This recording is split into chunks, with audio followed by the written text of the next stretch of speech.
So here we are. It's officially 1 week before I take my boards, and 6 days, be quiet, 5 days, really.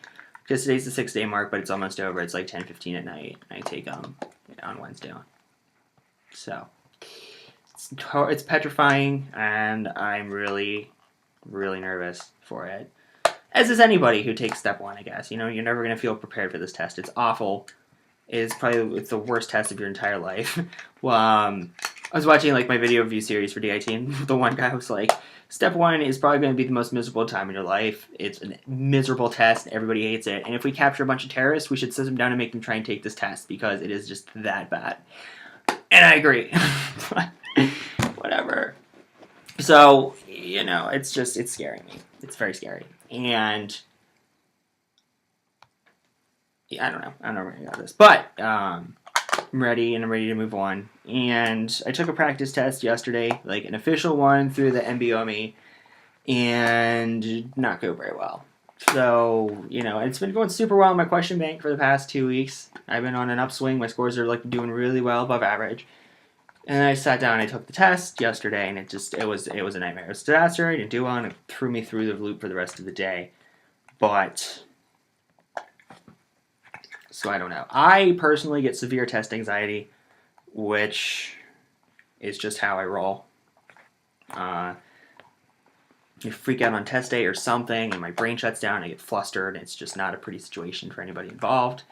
But I need to overcome that. So majority of that in the next 6 days is going to be trying to just mentally train myself. Because I know all the information. It's not, that's a well-known fact. I know it. Just a matter of getting it from A to B to get questions correct.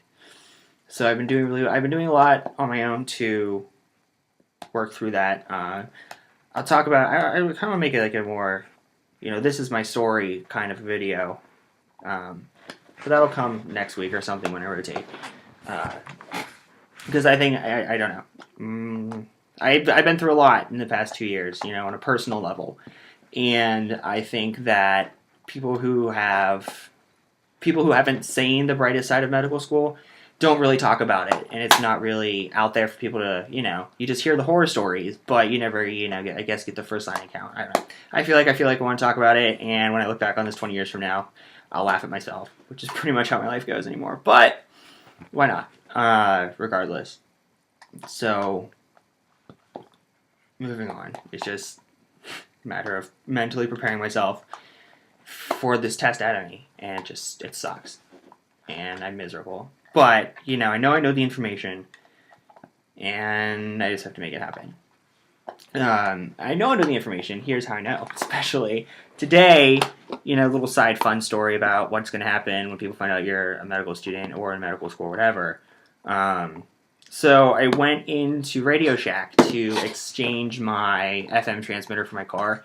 Cause about like the extended we'll replace it no matter what warranty, and now it's just being stupid, and so I'm exchanging it. And so then I guess they were asking for my email or something, or I brought it up in conversation that I go to the medical school, and proceeded to have a half an hour conversation with the cashier lady about her father's fatal heart attack back in November.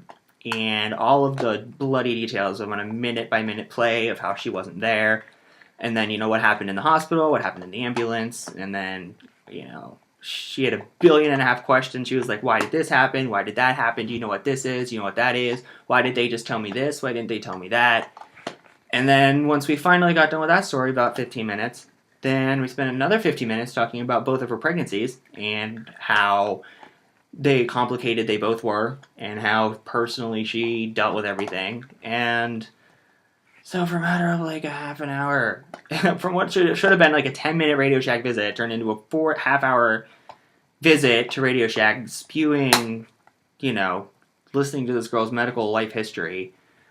And, in a sense, calming her down. I don't know, calming her down, or just, talking it out with her. She was really confused at a bunch of stuff, because I guess there's a bunch of stuff still going on.